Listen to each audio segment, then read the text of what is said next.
Jadi kita sudah siapkan kalau yang mau ikut. Itu. Ya minimal 5 tuh ada cemilan ada Ibu ya. Galon sudah ada gitu. Nasi juga ada, biasanya nasi nanti disiapkan. Kemudian Ibu, selain itu nanti insya Allah seperti biasa di bulan Ramadan itu akan ada program voucher hadiah untuk guru ya. Jadi nanti yang mau ikutan boleh, insya Allah nanti akan diumumkan menyusul. Karena di kita itu tidak diizinkan guru menerima hadiah. Nah itu kenapa? Karena ada yang pertanyaan Kak gitu, ada pertanyaan. Ustaz, gimana kalau mau ngasih ke guru kan gini, ada pertanyaan.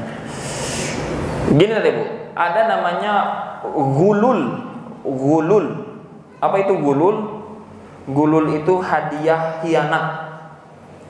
Jadi hadiah khianat itu bagaimana? Meskipun misalkan kita mau ngasih hadiah karena atas jasa dan bantuannya, tapi mau tidak mau itu membuat sang guru ya, membuat sang guru itu akan menjadi lebih condong kepada siapa yang memberikan hadiah, disadari atau tidak disadari. Itu pertama. Yang kedua Ibu, dalam dakwah ini tidak hanya guru yang berperan. Ya, tidak hanya guru yang berperan. Setiap hari dari awal Ramadan sampai sekarang ada satu orang kata Ibu, namanya Kang Randy. Itu selalu keliling setiap hari mencarikan masjid-masjid untuk kita ada kegiatan safari dakwah. Dan tidak ketemu dengan teteh Ibu. Siapa yang ngasih hadiah ke Kang Randy? Sedangkan guru-guru bisa mengajar dengan nyaman, ada masjid, ada semua fasilitas tempat. Itu pun peran dari salah satunya Kang Randy. Itu satu. Belum lagi tim admin, tim iklan. Ada tim iklan, tim media maksudnya. Mereka semua ikut membantu proses dakwah ini, tapi tidak mendapat hadiah gitu. Siapa yang memberikan hadiah? Jadi setiap Ramadan akhirnya kita selalu mengumpulkan bagi teteh Ibu yang memang mau memberikan hadiah untuk guru-gurunya, dikumpulkan dulu semuanya di yayasan, dari yang KKS, dari RT KK anak, RT KK dewasa, dari Daurah Anisa, dari semuanya dikumpulkan. Setelah dikumpulkan baru nanti kita bagikan ke guru-gurunya sesuai porsinya masing-masing, dan tentu beda-beda sesuai dengan amanahnya. Gitu ya. Yang besar amanahnya, yang sedikit amanahnya, semua punya porsinya masing-masing. Begitu Ibu. Jadi nanti insya Allah seperti biasa ada. Bagi yang mau ikutan enggak juga enggak apa-apa. Ini mah tidak wajib. Begitu ya. Kita lanjutkan belajar tauhid. Ini Abi berarti sampai jam berapa ya? Jam 4. Shadaqallahul azim. 5 menit lagi ya, Bu. Ya. Kita lanjutkan dulu. Nanti Bapak Ibu,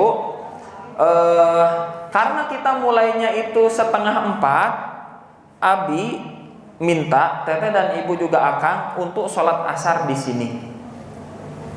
Ya, karena kalau sholat asarnya di rumah, otomatis kesininya tidak akan 3:30. Kenapa? Karena kita itu melihat jamaah itu didominasi oleh akhwat, maka pasti ibu-ibunya perlu pulang lebih awal untuk menyiapkan berbuka di rumah. Sehingga kalau kita mulai 3:30, harapannya bisa pulang jam 5. Ya. Nah, kalau kita mulainya pun telat, nanti kebagiannya sedikit-sedikit, waktunya tidak efektif. Sayang sekali. Teteh Ibu tetap perjalanan dari rumah ke sininya 10 menit, 20 menit, 30 menit tetap sama. Tapi kalau ternyata belajarnya sebentar, kan sayang waktunya. Betul tidak? Jadi kita mau maksimalkan. Setidaknya ba'da asar itu kita ada tilawah 3 lembar. Jadi ba'da asar kita tilawah dulu 3 lembar bareng-bareng, baru kita mulai kajian. Seperti itu Ibu ya. Dan itu biasa kita lakukan di bulan Ramadan. Dan bulan Ramadan adalah bulannya libur. Kata Ibu. Kemarin kita 1 minggu libur. Nanti 10 hari betul ya? 10 hari terakhir di bulan Ramadan kita libur. Dan setelah Idul Fitri 1 minggu kita libur. Ini sudah lebih mending kata Ibu. Sebelumnya kita seminggu awal di bulan Ramadan seminggu awal di bulan Ramadan kita libur. Dan 10 hari terakhir Mangga masuk akal. 10 hari terakhir di bulan Ramadan kita pun libur, dan setelah Idul Fitri kita liburnya 2 minggu. Jadi kita itu nggak pernah ngambil hari libur tanggal merah di luar PHBI, perayaan Hari Besar Islam yang ada di kalender. Maka libur-libur di tanggal-tanggal yang lain itu, saur bahasa Jermannya mah dikumkeun di bulan Ramadan. Gitu ya. Jadi kita dikumkeun. Memang ada dampaknya. Apa itu dampaknya? Keenakan libur, mau mulai ngawas deui susah. Berat. Gitu ya. Baik, kita mulai. Bismillahirrahmanirrahim. Allahumma anfa'na bima 'allamtana wa 'allimna ma yanfa'una wa zidna ilman. Rabbi zidni ilman warzuqni fahman wa 'amalan mutakabbaran. Rabbi israh li sadri wa yassir li amri wahlul 'uqdatam min lisani yafqahu qawli. Subhanakallahumma wa bihamdika asyhadu an la ilaha illa anta. Kita lanjutkan Bu. Iman kepada yang gaib. Akidah tauhid, iman kepada yang gaib. Dampak maksiat terhadap keimanan sudah. Dampak maksiat terhadap keimanan sudah ya. Oke, sekarang kita iman kepada yang gaib. Definisi dan pengaruhnya terhadap akidah seorang muslim. Iman kepada yang gaib. Al-ghaib adalah masdar atau kata dasar yang digunakan untuk mengungkapkan sesuatu yang tidak dapat diindra. Jadi Ibu, gaib itu apa? Tidak dapat diindra. Indra kita punya berapa Ibu? Apa saja? Penglihatan, pendengaran, penciuman, perasa, lidah, dan juga apa? Peraba. Nah, itu ya, yaitu kulit. Nah, ada sesuatu yang tidak bisa kita lihat, tidak bisa kita rasa, tidak bisa kita cium, tidak bisa kita raba, tidak bisa kita dengar, yaitu sesuatu yang gaib. Baik sudah diketahui atau belum. Kok bisa yang gaib itu diketahui? Kita tahunya dari mana? Tahu sesuatu yang gaib itu dari mana? Dari Al-Quran, dari wahyu, dari apa yang disampaikan oleh Nabi Shallallahu Alaihi Wasallam. Tidak ada sesuatu yang gaib dari orang beriman itu yang dia ketahui melainkan dari apa? Dari Al-Quran dan Sunnah. Kalau tiba-tiba kayak gitunya disorban, Nabi mah dikupluk ya, disorban. Wah kadio cek di gamis putih. Dulu mah di TPI ayah. TPI dulu, aduh kelihatan tua sekali ya. Kalian tidak tahu TPI kan? TPI, wah kumaha eta nu 9 orang nanti gitu. Gitu. Wah. Terus dimasukkan kanu botol. Iya ada tuyul. Tuyulna joget jedag-jedug. Bohong. Itu satu. Itu pasti bohong. Yang kedua, kalau tidak bohong dia pasti dusta. Sama aja. Yang kedua, kalau tidak bohong berarti dia bersekutu dengan bangsa jin. Bukan hebat, bukan sakti. Anger ditusuk ku pesa mah set maut ini. Ya. Maka yang gaib itu hanya kita ketahui dari nas, dari dalil. Mana dalilnya bahwa kita itu hanya mengetahui dari Al-Quran dan hadis saja tentang yang gaib? Ada di Quran surat Al-Jin. Sebenarnya Alimul ghaibi fala yudhiru ala ghaibihi ahada illa man irtada mir rasulin. Surat Al-Jin ayat 27 28 gitu kalau nggak salah, coba dicek ya.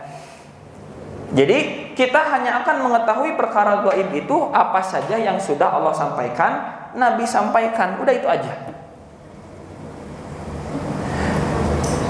Iman pada yang gaib berarti iman pada sesuatu yang tidak dapat diindra. Nah, pertanyaannya kalau kita mendengar kata gaib, kita langsung pikirannya jurig dan jurig gitu ya, Ibu. Tidak, gaib itu tidak hanya jurig begitu ya. Banyak hal-hal yang gaib ini tidak diketahui akal sehat dan hanya diketahui melalui pemberitaan para nabi sallallahu alaihi wasallam sesuai tadi yang disampaikan.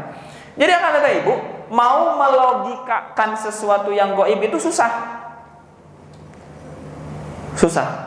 Mau melogikakan sesuatu yang gaib itu sulit. Contoh, teteh ibu ya, akang juga misalkan sekeluarga sudah merencanakan untuk mudik di Idul Fitri. Kalau tidak mudik untuk misalkan ke Pangandaran. Nah, biasanya orang Majalaya ke Pangandaran namun tidak mudik lebih ya. Atau misalkan mainlah kemana gitu. Sudah direncanakan semuanya direncanakan. Tiba-tiba Allah tetapkan seperti di Bekasi misalkan banjir sarumah. Jadi nggak rencananya itu? Nggak jadi. Kita bisa tidak mengindra rencana dan ketetapan Allah? Tidak bisa. Itu gaib tidak? Dari kata siapa itu gaib? Maka kita hanya tahu yang gaib itu dari apa? Dari pemberitaan para nabi. Tidak diketahui oleh akal sehat. Nggak masuk akal sehat. Kita mau udah ngerencanain semuanya mulus, tiba-tiba berubah. Gitu ya. Karena ketetapan dari Allah. Beriman pada yang gaib termasuk sifat-sifat orang mukmin. Orang mukmin itu harus beriman pada yang gaib. Bagaimana cara berimannya? Seperti apa iman yang benar pada yang gaib? Apakah betul gitu? Mun aya orang bilang gitu, tanya mun aya orang bilang, mana teh? Ada orang bilang teh jangan ke sana mah bakal gini. Harus mencet klakson heula atau misalnya apa? Apakah benar begitu cara beriman pada yang gaib? Ya, nah kita harus pahami dulu satu persatu sedikit demi sedikit. Allah Ta'ala berfirman dalam Quran surat Al-Baqarah ayat 1 sampai 3. A'udzubillahi minasyaitonirrajim. Alif Lam Mim. Dzalikal kitabu la raiba fihi hudan lil muttaqin alladzina yu'minuna bil ghaibi wa yuqimuna as-salata wa mimma razaqnahum yunfiqun. Alif Lam Mim, kitab yaitu Al-Qur'an, tidak ada keraguan padanya. Petunjuk bagi mereka yang bertakwa, yaitu mereka yang beriman kepada yang gaib. Jadi kita itu orang mukmin harus beriman pada yang gaib. Tidak bisa mengatakan yang gaib itu tidak ada. Salah keimanan kita kalau mengatakan yang gaib itu tidak ada. Yang gaib itu kita yakini keberadaannya. Yang mendirikan sholat dan menafkahkan sebagian rizki yang kami anugerahkan kepada mereka. Mengenai makna iman mereka ada dua pendapat. Mereka mengimani semua berita dari Allah dan para rasulnya yang tidak dapat dicapai oleh indera. Yang poin B yang kedua, mereka beriman kepada Allah dalam keadaan gaib. Begitu juga dalam keadaan hadir atau bisa diindra. Tidak seperti orang-orang munafik. Kedua makna di atas tidak bertentangan dan dua-duanya harus ada dalam diri seorang muslim. Jadi akang teteh semuanya harus meyakini berita yang Allah sampaikan. Berita yang Allah sampaikan tentang apa? Tentang surga, tentang neraka, tentang akan terjadi kiamat. Sudah terjadi belum kiamatnya saat ini? Bisa diindra oleh mata kita tidak? Bisa diraba oleh kulit kita tidak? Berarti kan kiamat itu sesuatu yang gaib karena tidak bisa diindra. Tidak masuk di akal sehat gitu kan. Kemudian apalagi tadi teh? Dan hanya bisa diketahui dari apa? Dari wahyu dan juga dalil. Kemudian Allah saat ini Allah bisa kita indra tidak? Nggak bisa. Ya, maka keadaan gaibnya Allah dari diri kita begitu harus juga kita yakini. Begitu ya. Tapi apakah kalau Allah tidak nampak di depan kita saat ini karena tidak bisa kita indra berarti Allah tidak ada? Tidak ya. Allah tetap ada, hanya saja kita sebagai makhluk punya keterbatasannya di sini hanya bisa melihat yang nyata yang ada di dunia saat ini. Kemudian yang kedua, tadi tentang iman kepada gaib. Pengaruh iman pada yang gaib terhadap akidah seorang muslim. Apa pengaruhnya bagi akidah seorang muslim? 5 menit lagi Bapak Ibu ya. Iman pada yang gaib memiliki pengaruh besar terhadap perilaku seseorang dalam menjalani kehidupan. Ia dapat menjadi motivasi kuat untuk beramal soleh dan memerangi kejahatan. Bayangkan Bapak Ibu, kalau kita punya keimanan, Teteh Ibu punya keimanan, Akang punya keimanan, ya, Kemudian yakin terhadap yang gaib. Apa itu yakin terhadap yang gaib? Yakin bahwa Allah Ar-Razzaq, Allah Al-Ghani, Allah Ar-Rahman, Allah Ar-Rahim. Maka akan teteh ibu tidak akan pernah merasa yang namanya semua ikhtiar itu sia-sia. Ya. Kenapa? Karena kalau kita mengimani Allah yang gaib, yang maha kaya, yang maha pemberi rizki, maha pengasih, maha penyayang, maka ikhtiar yang kita lakukan di dunia ini untuk menafkahi diri kita, menafkahi keluarga kita dalam rangka ibadah kepada Allah, begitu, maka kita tidak akan pernah merasa sia-sia yang kita lakukan ketika apa? Ketika hasilnya mungkin tidak sesuai yang kita harapkan saat ini. Karena apa? Karena kita orang yang beriman yakin betul akan Allah ijabah apa yang sedang kita minta, apa yang sedang kita ikhtiarkan, apa yang sedang kita doakan, apa yang sedang kita tawakalkan kepada Allah. Tapi kalau orang tidak beriman, kalau orang tidak iman pada yang gaib, dia akan terpuruk, dia akan putus asa, dia tidak punya motivasi. Contoh ya, hati-hatinya yang muda-muda. Orang terlilit dengan pinjaman online gara-gara judi online. Udah itu, wah, bukan Abi, istri saya, ibu punya teman SMA. Teman SMA-nya itu beberapa hari sebelum dia gantung diri di kamar mandi di rumahnya, itu nge-WA, nyungkeun di bantosan. Kita nggak punya untuk ngebantuin, sama sekali nggak punya. Istri bilang, Abi, ini teman ada yang WA gini, tolong bantuin dong. Nggak bisa, ini uang cuma cukup buat sampai akhir bulan, nggak bisa kita bantu.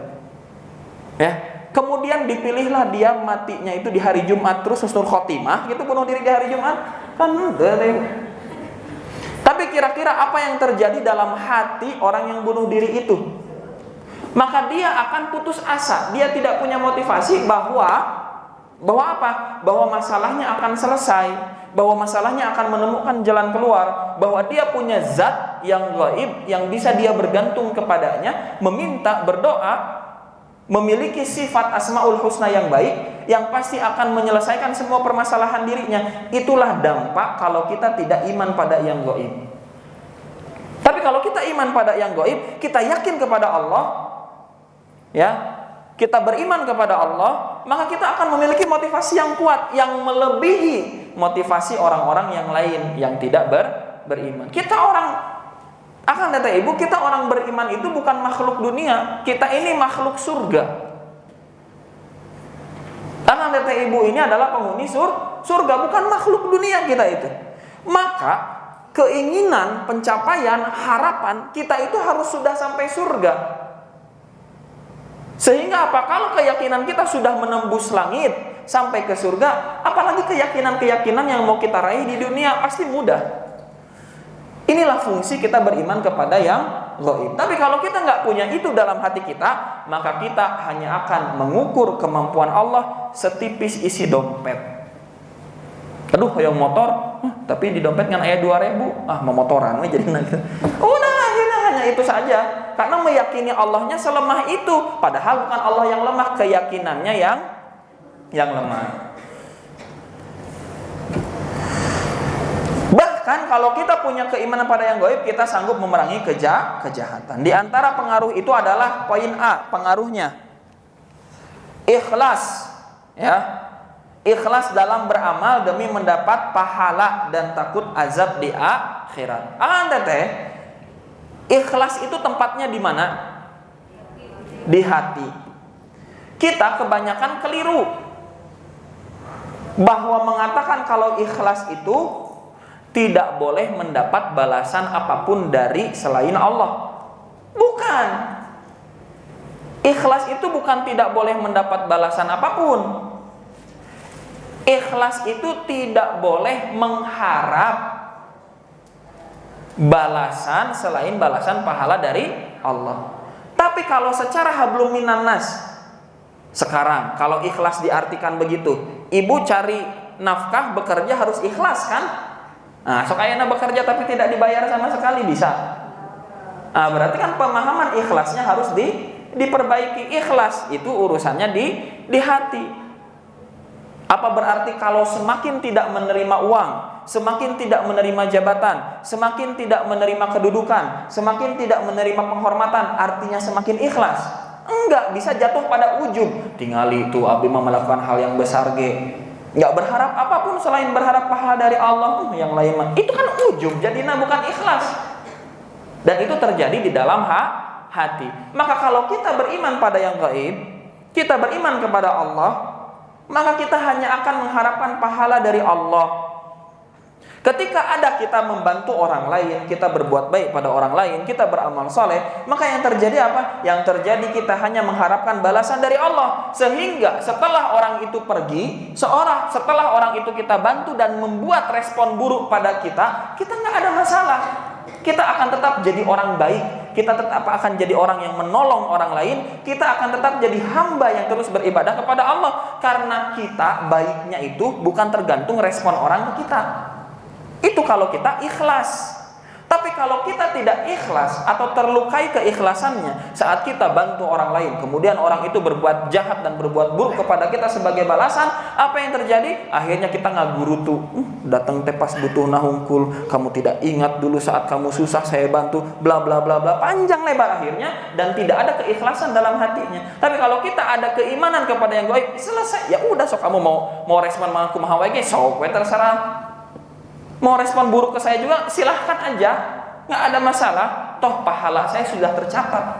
Bahkan kamu dengan memperlakukan saya seperti itu, semakin bertambah pahala saya. Saya didolimi. Tuh, lihat bagaimana dampaknya kalau kita beriman kepada Allah. Kalau kita kosong dari keimanan kepada Allah, hilang akhirnya keikhlasan. Semuanya, tindak tanduk kita akan diukur dengan materi, akan diukur dengan apa yang kita dapat, apa yang tidak kita dapat.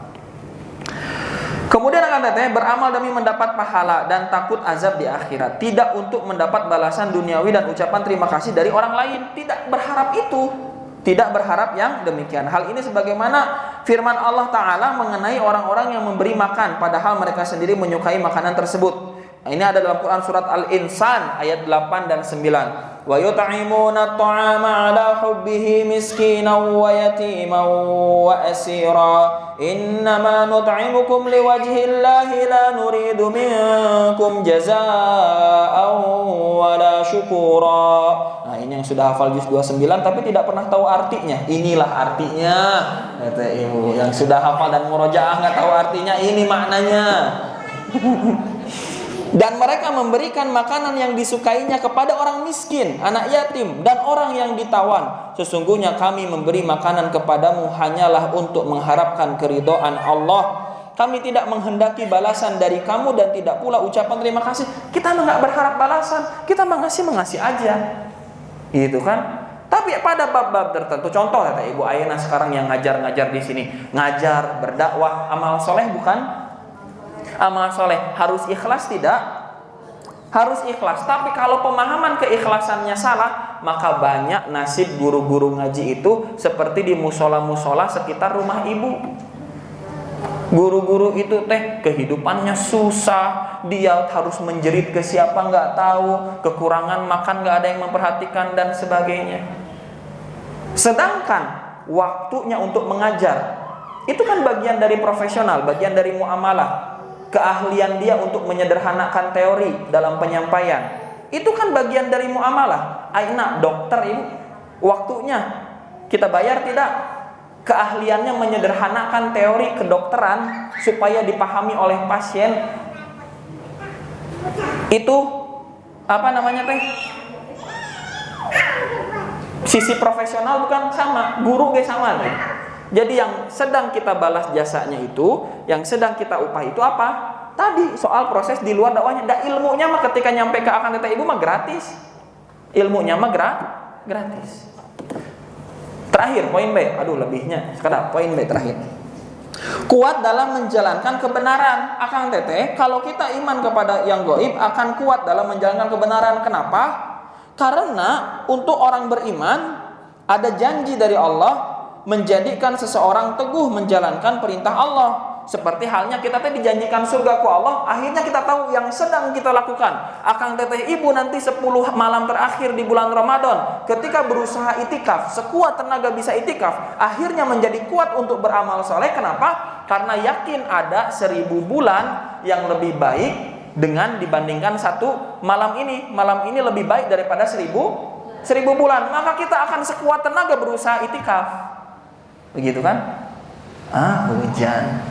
Allahumma sahiban. Hujan tuh sih. Hujan nggak? Lanjut. Janji untuk orang beriman tadi ya, menjelaskan hak serta mengajak kepadanya dan menjelaskan yang batil, memperingatkan serta memeranginya. Meskipun tidak ada yang menolong, ia tetap kuat karena Allah Ta'ala. Kehidupan dunia dan siksanya ia anggap remeh bila dibanding dengan kehidupan akhirat. Akan teteh ibu, kalau kita beriman pada yang gaib, dunia itu sepele. Bayangkan sesepele apa dunia itu. Nabi sampaikan tidak lebih baik daripada sebelah sayap nyamuk. Atau perbandingannya ada ibu, 1 hari di akhirat sama dengan 1000 tahun di dunia. Berarti 63 tahun kita hidup di dunia sama dengan 1,5 jam di akhiratnya mah. Coba sekarang kalau kita tarik ke makna jihad berperang gitunya, nu laki-laki berperang di jalan Allah gitu, wah tembak-tembakan dan sebagainya gitu, kemudian mati kita teh. Bukan main PUBG atau FF, bukan. Tapi kita benar ini berjihad gitu, gitu, mati. Berarti kita mengorbankan kehidupan 1,5 jam di akhirat untuk dapat kenikmatan surga abadan. Khalidina fiha abadan. Selama-lamanya kita teh di surga. Mau teh? Nah, ngahulang. Mengorbankan 1,5 jam untuk kehidupan akhirat surga selama-lamanya, mau tidak? Mau. Buat ibu ayeuna taat ke suami 1,5 jam. Udah tinggal taat aja ke suami 1,5 jam, habis itu masuk surga. Mau tidak? Benar. Kenapa hanya semakin sedikit ini suaranya? Apa buat perempuan mah? Dia sholat yang 5 waktu, melaksanakan saum Ramadan yang wajib, taat kepada suaminya sehingga membuat suaminya ridho, surga. Selesai itu. Korbankan 1,5 jam kemauan teteh ibu, korbankan itu tuh. Korbankan dulu misalnya untuk taat ke suami selama diperintahkan untuk kebaikan, maka pahalasannya adalah surga yang abadi selama-lamanya. Nah itu ya. Ada poin C. Sebelum poin C ada ayat-ayat surat Al-Anbiya, surat Al-A'raf. Ini kita bahas di pertemuan berikutnya insyaallah. Itu saja akan teteh ibu untuk pertemuan kali ini. Kita lanjutkan dengan belajar tahsin. Aku qouli hadza wa astaghfirullaha wa lakum. Akhir kalam. Subhanakallahumma bihamdika asyhadu an la ilaha illa anta astaghfiruka wa atubu ilaik. Assalamualaikum warahmatullahi wabarakatuh.